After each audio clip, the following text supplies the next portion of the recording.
Dearios, hello, it's David McGillivray here, and this is Little Did You Know. It's a chat show in which I talk to people I find interesting, and I hope you agree. This week, I'm in the magnificent flat. Look at this. Look, this is just a fraction of it, of an actress I've worked with a few times. She's one of the co-directors of a unique company called the New Factory of the Eccentric Actor, and they produce sometimes spectacular shows with casts of over 100 people. And this company was one of the few that was able to stage something in between lockdowns. And last September, my guest decided that she was going to stage something in a London square, Red Lion Square in Holborn, and she just fetched up with the rest of us. I was one of them, and she just started acting because that's the kind of woman she is. You can hear her. Will you please say hello to the very wonderful Penny Dimond? Hello. Penny, how lovely to be here.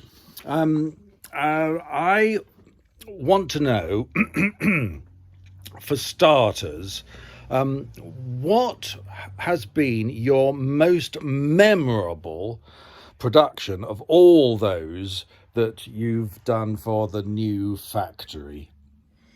Well, David, it's very nice to have you here on my daybed. Thank you. Oh, is it? Yes, it's my daybed. So that's a very, very difficult question, as I'm sure you know. I bet.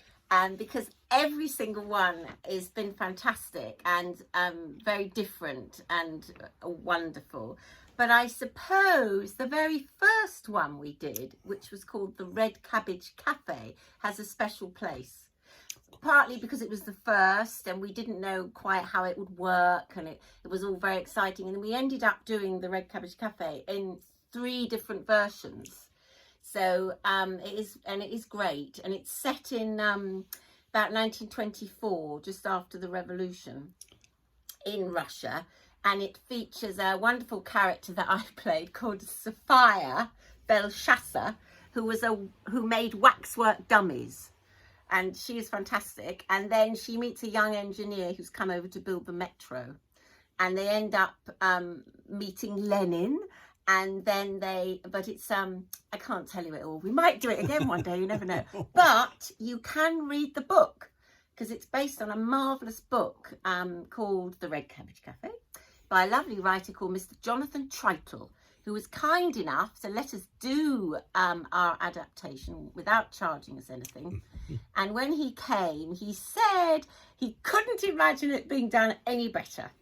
And I was definitely Sophia, so I was very happy. How marvellous. Yeah. Tell me, Penny, what kind of theatre inspires you? Well, David, I go back quite a long way. So I've always liked theatre that's a bit on the edge, on the fringe, that's got a political take, but most of all, the most important thing I think about theatre is that it's entertaining, it's a good night out, and you go out thinking, wow, I was really part of something, I was at an event. You know, I think that's really important. So I would mention companies like Welfare State, who did huge outdoor events particularly and involved the community, lots of people, and Ariana Manouchkin, who is a French director who works in Paris and who staged a wonderful production of the French Revolution called 1789 at our Roundhouse, which sadly I didn't see, but I was told that some of our productions are a bit like hers. Can I tell you something that inspires me, Penny? Yes. Oh, good. Because I came to see a production of the New Factory of the Eccentric Actor, and I was so inspired by the ambition and the imagination of the staging that when it was finished, I went up either to you or your co-director, Gary, and I said, if you want any actors, I'd love to be part of this. And I mentioned this because I was then auditioned in this very room. David, I'm sure you weren't auditioned, because we don't do auditions. You would have been invited to be in a play. I was sussed out. You were sussed out, because there's a certain type of person that's just going to love the new factory, and it's not for everyone, because it's very much by the seat of your pants acting. Oh, we're going to talk about that in part 2. Oh, okay. But I can tell you that within, it seemed like days, I was taking part in one of your spectacular productions in a disused theatre in Vauxhall. Oh, yes. Just on the south side of the Thames. Now, what do you remember about that production? Well, I remember that was called 1905. And we actually did it in the 2005, so it was actually an anniversary of that was the first Russian Revolution, and that was in that amazing building in Vauxhall, which we got given for 2 weeks to do what we like with, and we had to paint out all the graffiti, and it was freezing. It was so cold, and the actors arrived on the first day of rehearsal, and it was so cold, and we told everyone it would be cold, but then Gary and I had to have an emergency meeting, and we said, we've got to get some heating, otherwise all the actors are going to leave and never come back.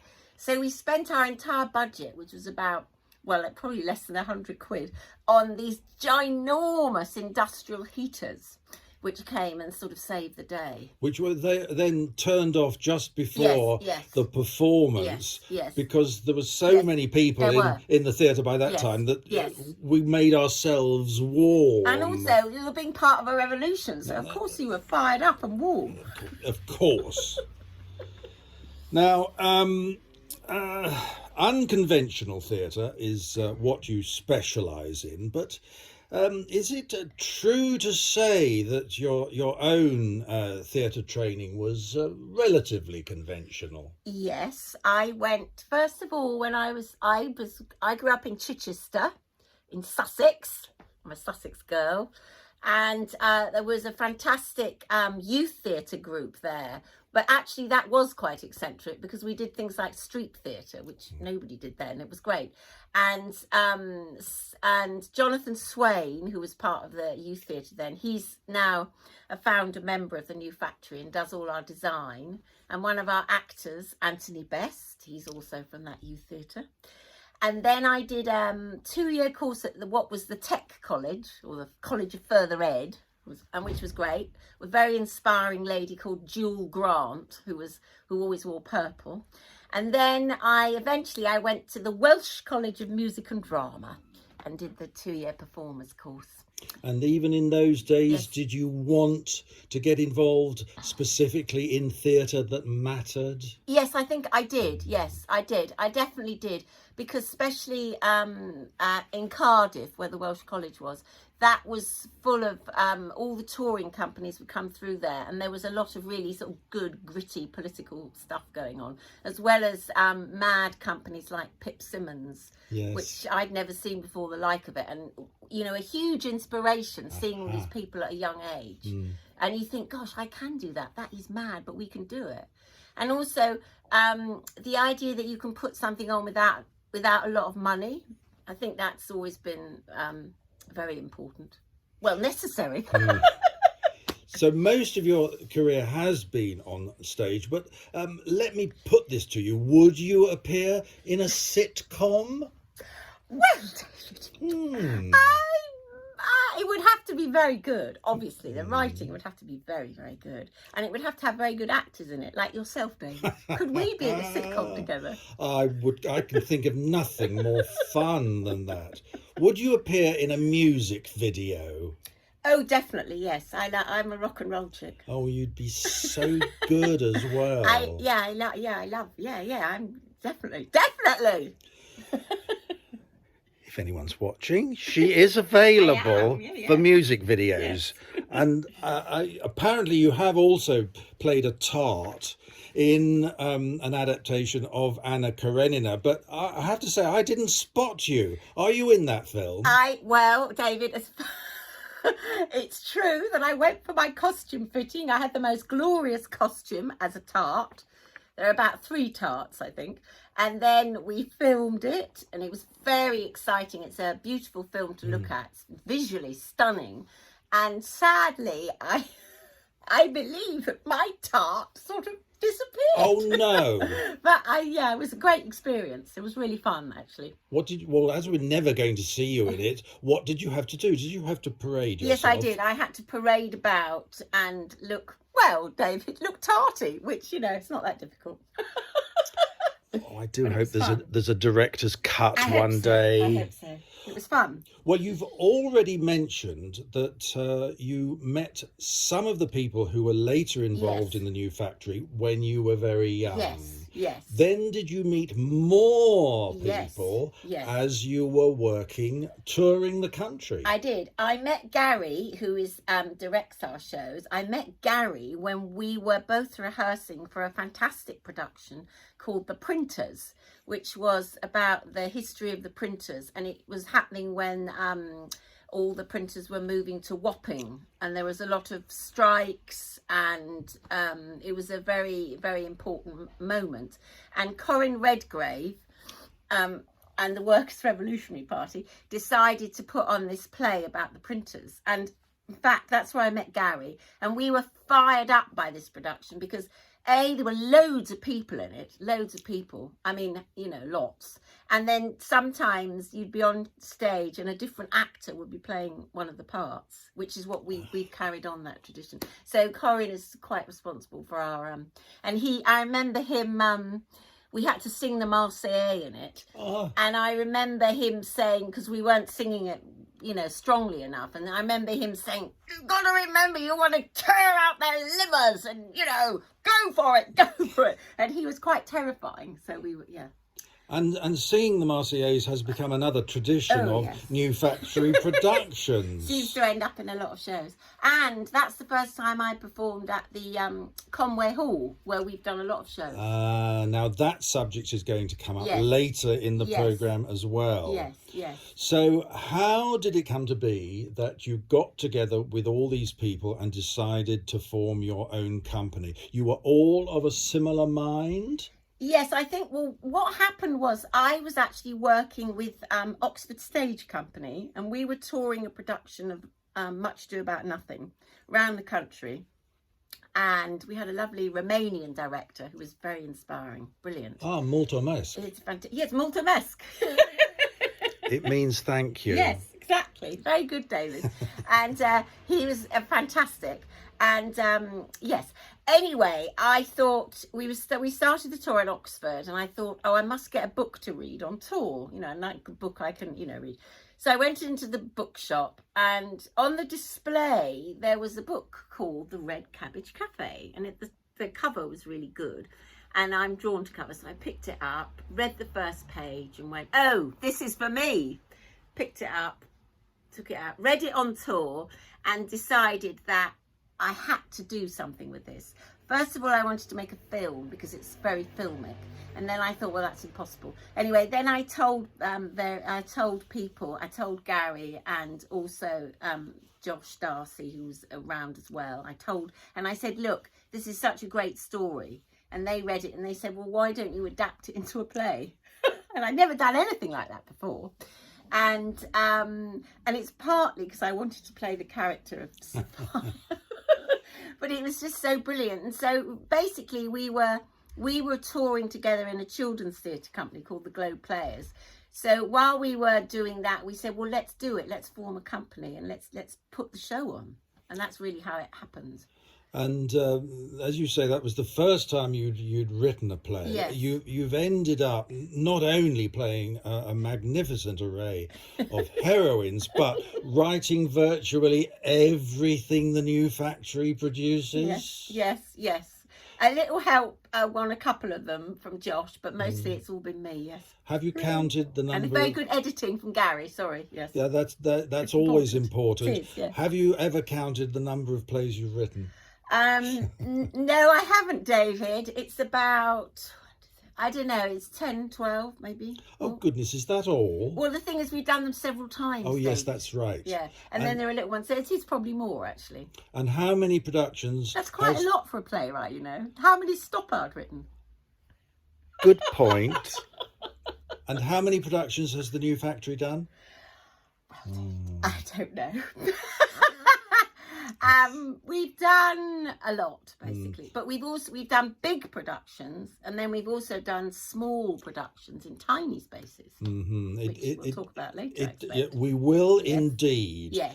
Now, what surprised me, I only discovered this, it may only have been last year, Yes. is that you handwrite all your plays. That's right. So, not only have you not got a laptop, you don't have a typewriter, you're one of only 2 people I know who hasn't got a mobile phone. Now, what is it about modern stuff that you don't like? I just like being off grid, David. I just like being, a bit, it's difficult for people, but I like it. What is it about being under the radar that appeals to you? I don't know. I just find it's a bit more interesting, I think. Oh, you've got to tell me why. Because, well, no, for a start, I don't want to feed you, but there's not many of you. No, there aren't. I just think I like to remain slightly mysterious, maybe. And also, whenever I see social media, I don't feel I'm missing out. I don't think, I'm missing out. I think, I'm glad I'm not, I don't know, but I'm doing it now, so. But of course, you'll never be able to see this because you've got nothing to play it on. No, I haven't. No, but I dare say a friend might show me if I want to see it, David. If it's a big if, isn't it? It is a big if. Yes. You're not that fond generally of watching yourself. Not really. No. It depends. Sometimes I go, oh, that's quite nice, and other times I'm filled with horror. No, why? I cannot imagine why, because you are such an interesting performer. Thank you, David. It's true, and it's different performing in theatre and on film. Yes, and I think I feel more confident on stage. Oh, confident is not the word. I mean, she oozes confidence, and can I tell you, she is the fastest study I've ever met. I mean, she writes these huge parts for herself and then learns them in what appears to be about 5 minutes. I try to make sure that when we do the big plays, I have a nice part, but not a huge part, David, because it's not fair. Could I just add that I do have a very old typewriter? How old? It's over there. It's covered up. It's an old Hermes. We can have a look at it later. I think we might have to. And when I write, David, I write on bits of paper by hand, and they're all over the floor.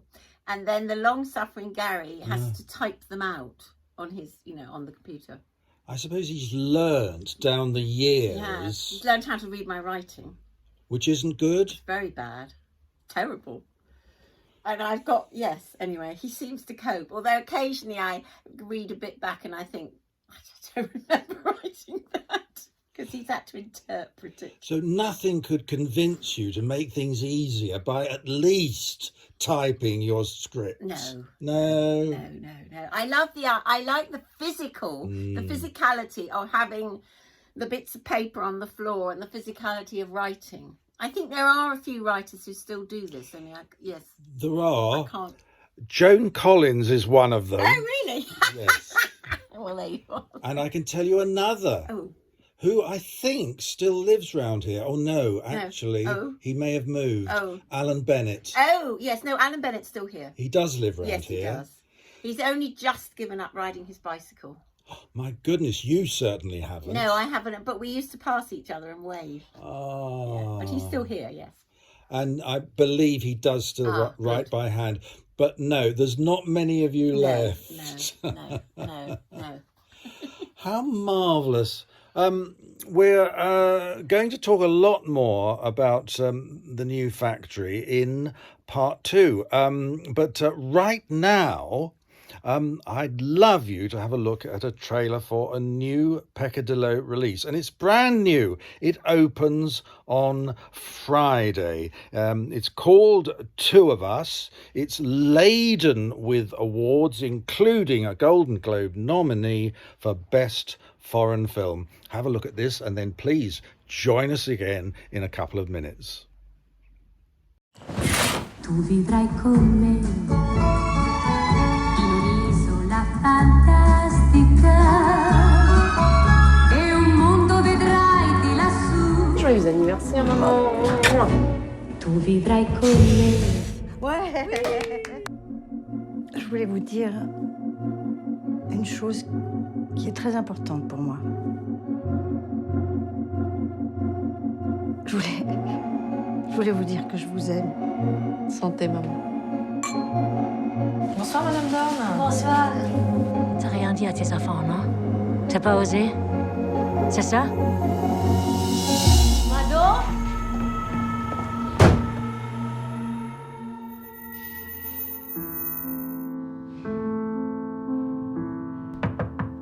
Madame Girard, votre voisine est venue vous voir. Madeleine. C'est drôle quand même d'avoir choisi cet endroit pour prendre sa retraite. Ça, c'est le Colisée.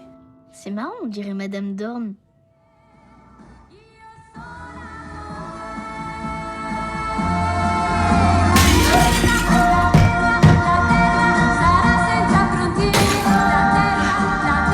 Tu comprends pas, elle peut pas retourner dans cet appartement.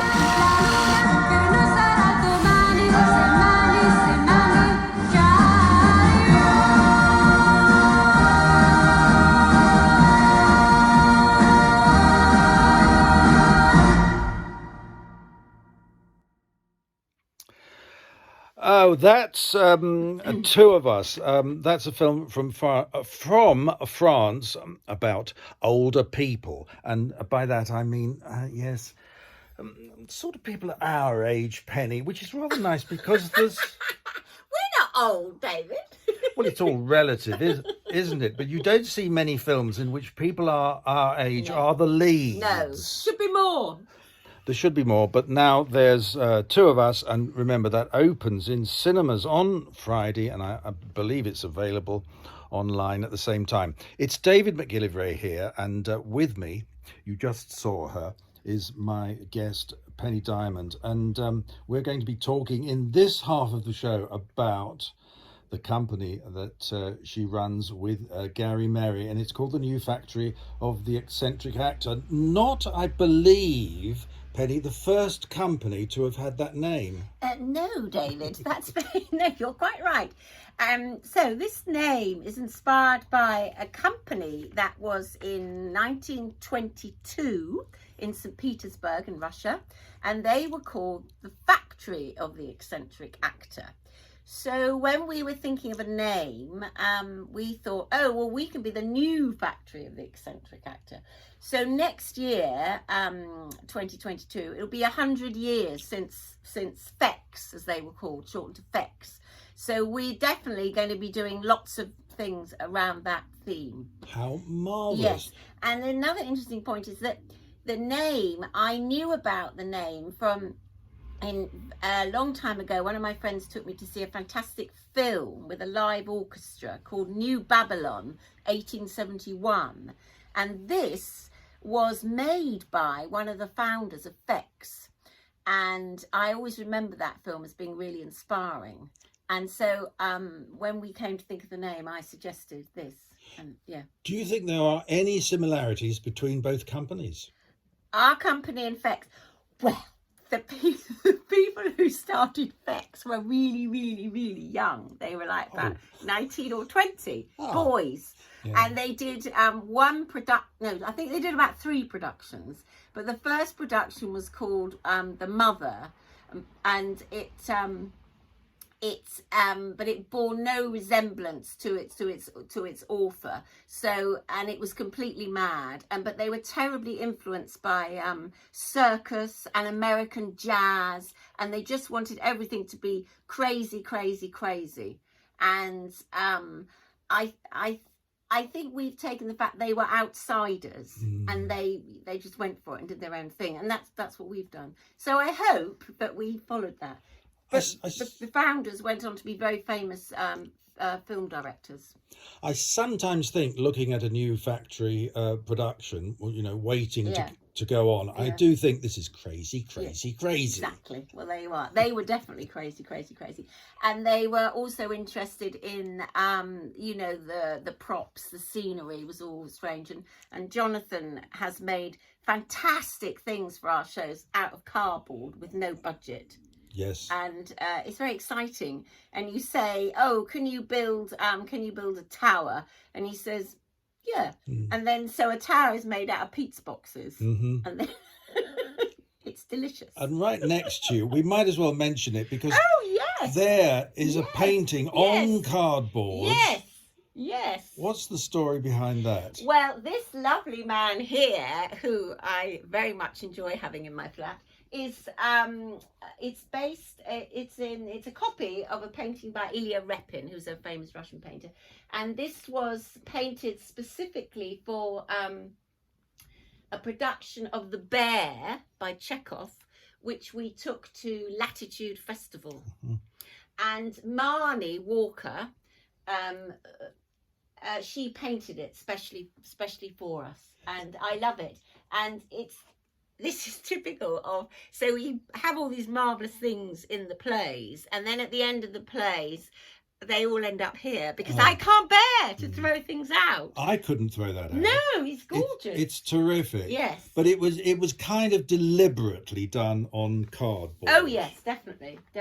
And in fact, Jonathan did there's quite a fancy cardboard gold frame that goes round it, which I haven't got on at the moment. Oh, but we might have a look at a lot of more of this stuff later on Patreon, perhaps. Yes, there's a lot of stuff in this flat, I can tell you. You mentioned earlier in the first half, Penny, that probably one of your favourite productions was the first. Yes. So tell me, what year was that? That was 1996. My goodness. Yeah. And okay, it was the first, but what else was special about that production? Why do you remember it so favourably? It was done in somewhere that's still there. It was done in the Candid Arts Trust in Islington, and we were desperate to find. We had no budget really.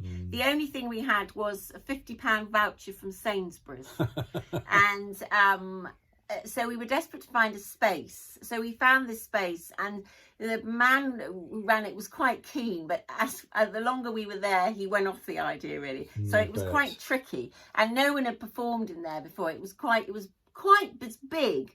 And this, I would say, the original production of the Red Cabbage Cafe, we did have less people than we've had, I think there was a mere 30 or so. A mere 30? Yes. But the main thing we wanted to do, as well as do the play, we wanted to feed the audience.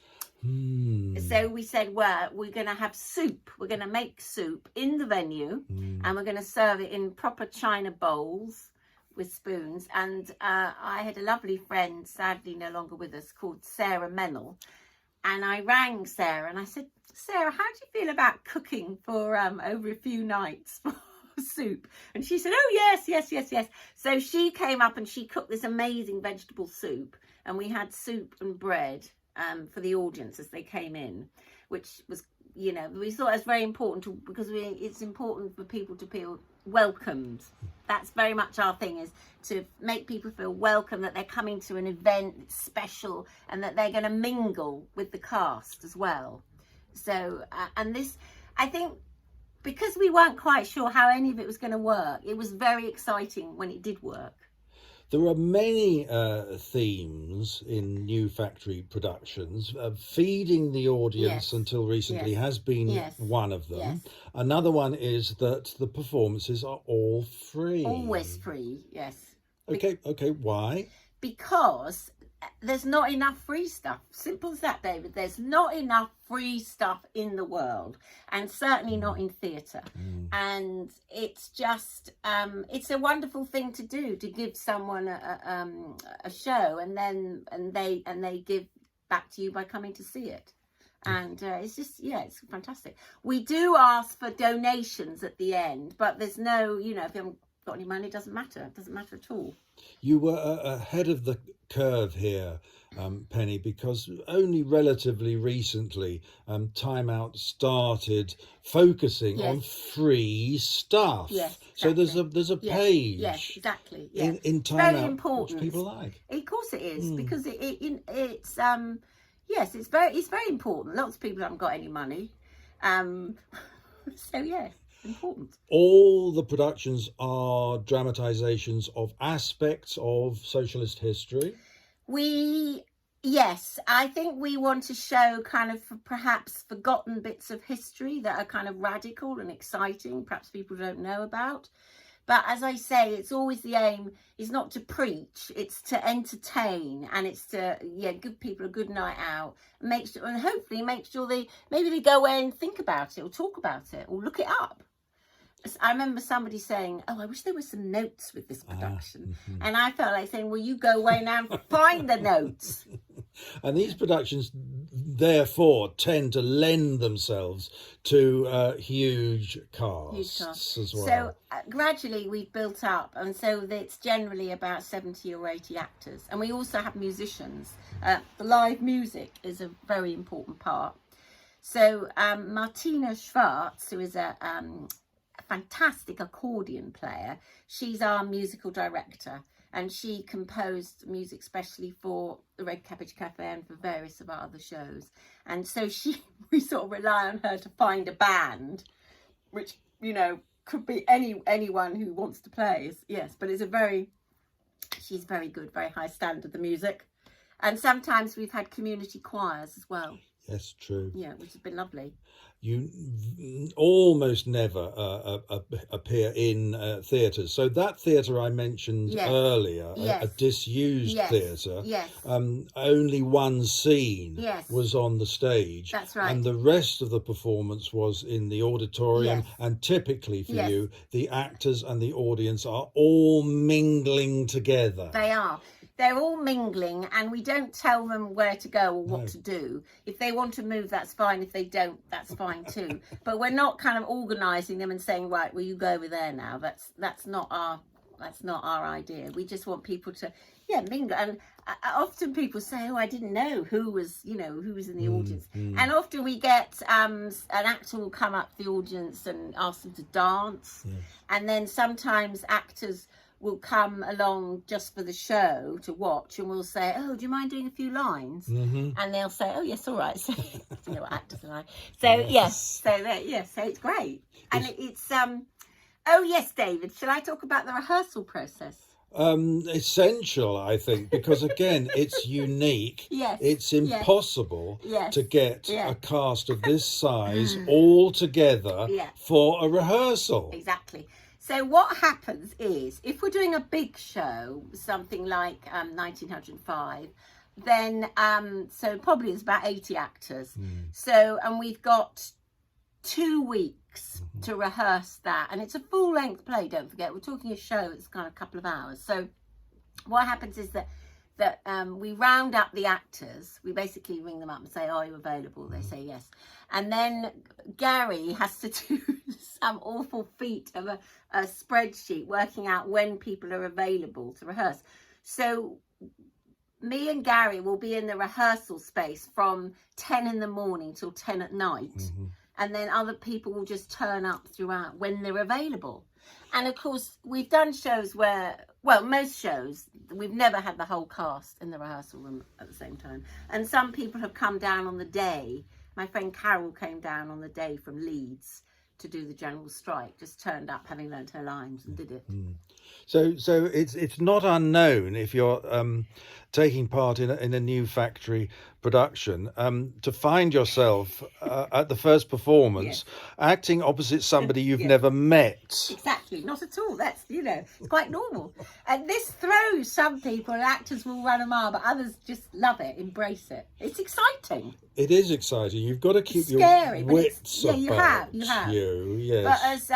But the main thing is you're very focused. You're part of the action. None of the actors, you don't go off stage ever. You're there. You're in the space and you're watching what's going on. If you're not in a scene, you're watching, you're supporting what's going on. So you're always there.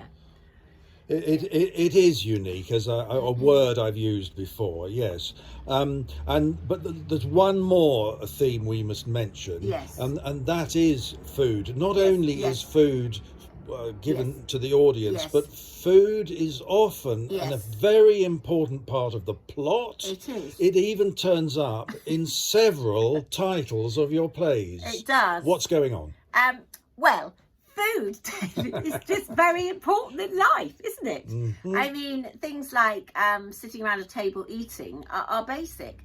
And I have to say that in the latest play I've written, 1917, which still hasn't been shown and which we are looking forward to doing as soon as we can. Yes. The food is very central in that because there's obviously in the revolution there's food shortages, and it's very important. It's about family as well, so it's very important to show that no, we've only got cabbage for the soup now, whereas before we had cabbage and potatoes and carrots. Now we've only got, and I find it a really important way, and I think people, I think it's important. And one of our shows is called Peace, Land and Bread, Cabbages, Cakes and Cucumbers, Some Nourishment for the Revolution. That's the longest title. I'm glad you mentioned that because I wouldn't have been able to remember the order of those foods. Penny, thank you. I want to talk about one of your, must have been one of your most exciting productions. You went to Romania. Yes, we did. How did that come about, and how was it for you? We went to Bucharest to a little festival we were invited to, and it was very, very exciting. It was very, very hot, and we had to go. We didn't have much warning, and we were asked to go by my friend Maria Miu, who is actually was married to the Romanian director that I mentioned in the first. So it's all connections, staying friends. And anyway, so Gary and I were going, listen, we'd love to go, but what on earth can we do? Because we could only take, I think there were 5 of us that went, because obviously they didn't have any budget. So we did get paid. Very exciting.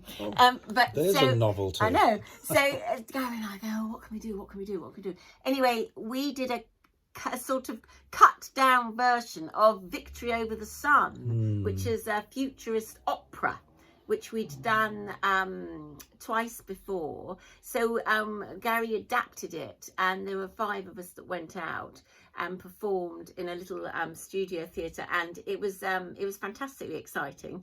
We don't know really what they thought of it, because it's a mad show, Victory Over the Sun. Even by new factory standards, this was mad. I was in, I think, a couple of productions in the UK, and my next question was going to be, what on earth did they make of it? A futurist opera. Well, and also it seemed to be even more manic than usual and sort of very fast, and we put in lots more movement, and Gary insisted we had these really bright lights shining on us all the time, and also we wore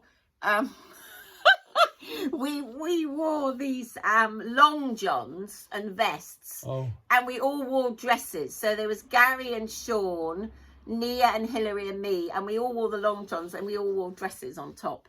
And it was a crazy show. But tell me there's a recording of this.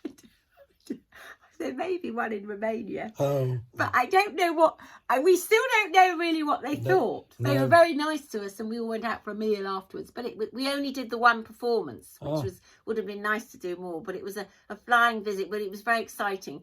But yeah, it was great to be part of that. It was called the Undercloud Festival. My goodness.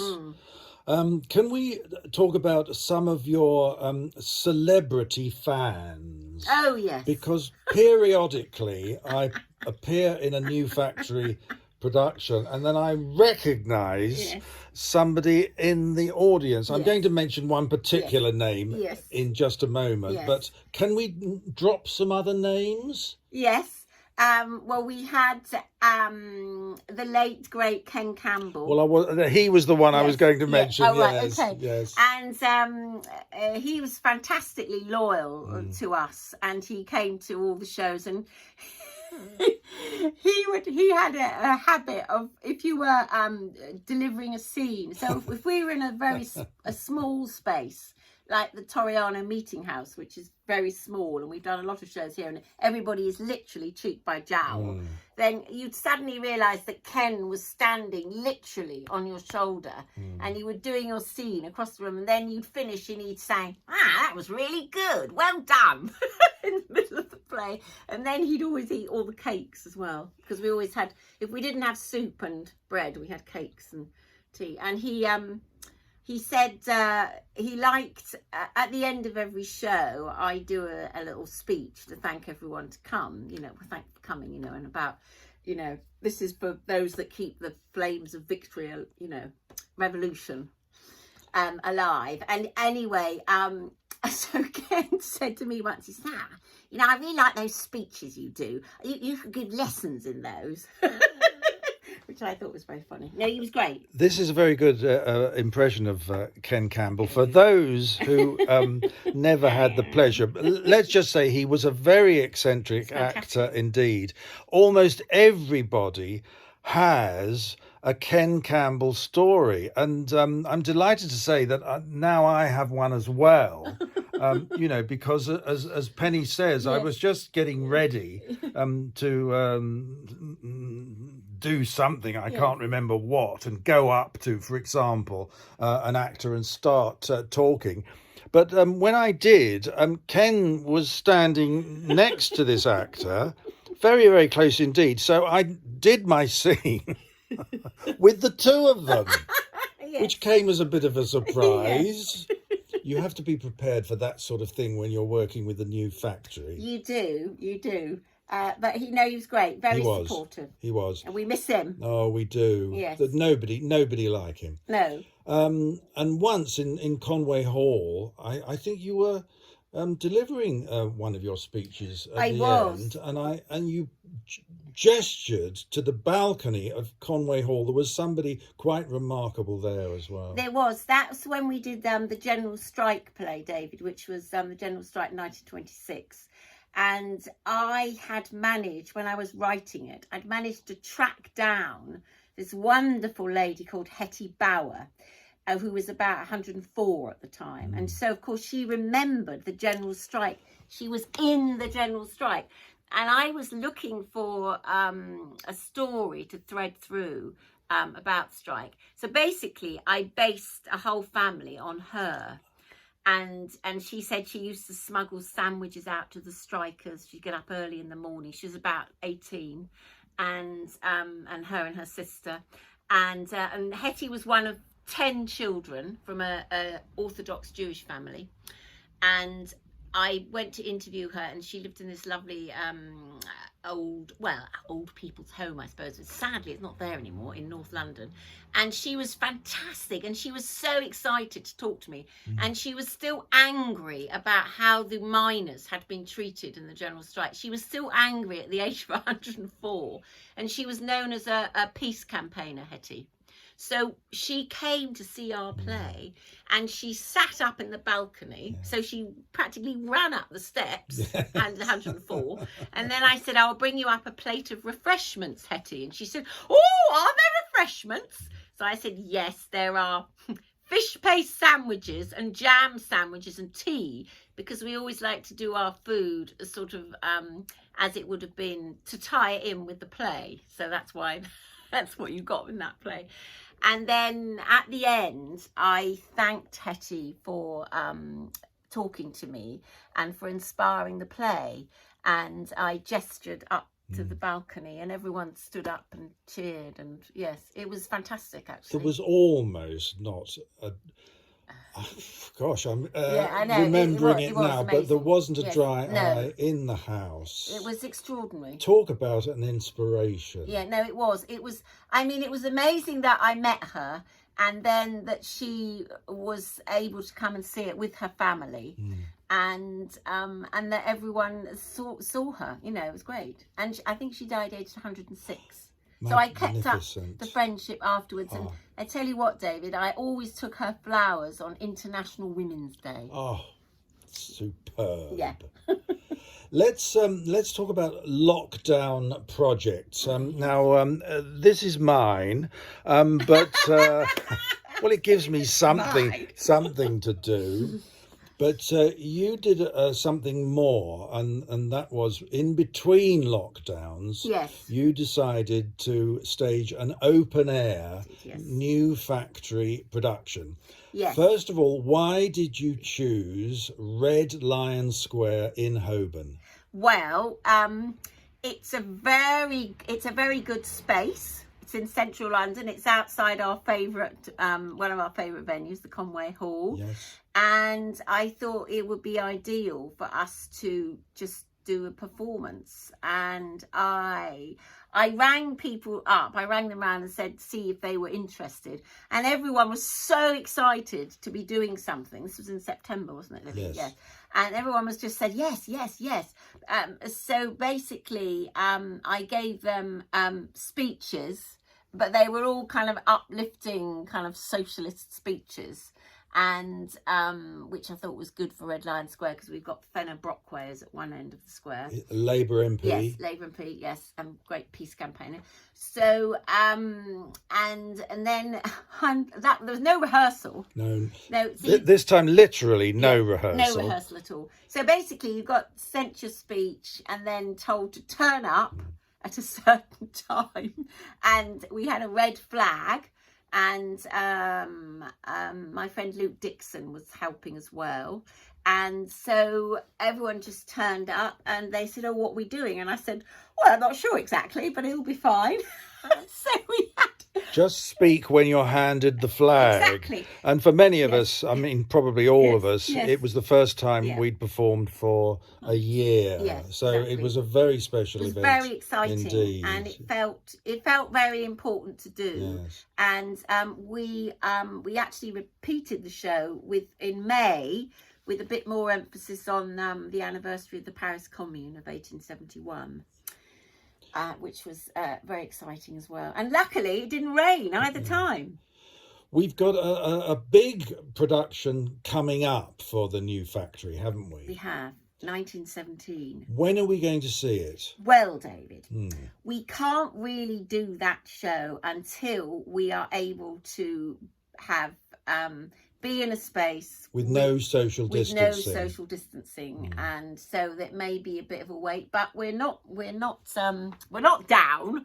We're planning to do one of our other shows, the Blue Blouse, which is based on a company called the Blue Blouse, which was they were propaganda theatre companies in 1920s in Moscow and all across Russia, and we put together a show about them, which we've done a lot actually in different places. So we're hoping to do that again, because that's less people, and we could do it outside as well, or we could do it inside, but with and so there's that. And also there's another show which Gary and I worked on in lockdown, and which was performed at the Toriano, our little space, and with 4 people watching over a weekend. We did it several times, and that was called Mr. and Mrs. Lenin in Conversation. And that's kind of designed for lockdown, isn't it? But so we did do stuff, and we've got things planned. Yes. That's what I like to hear. Yes. Oh, Penny. Yes. We've got to leave it there. Oh no! What a shame. What a shame, David. But I want to talk to you a lot more about all this stuff in your flat. It's chock-a-block. Look at this. But we're going And to... I haven't tidied up, sorry. Oh, thank goodness. We're going to have to do this on Patreon. Now, if you're a Patreon subscriber, you'll know that at this point you can go straight there. We'll be waiting for you. And if you're not a Patreon subscriber, this is where the link comes up. It's so easy to become one, and all kinds of goodies are yours. But right now here on YouTube, unfortunately, it's goodbye from my guest, Penny Dimond. Bye-bye. And it's goodbye from me, David McGillivray. Please join me again at the same time next week when my guest will be Simon Rose. He's multi-talented. He's a TV presenter. He's a novelist. He's so many other things, including he plays the spoons. I'm not sure I'm going to be able to persuade him to do that on the show, but join us to find out. Until then, mwah. Bye. Bye.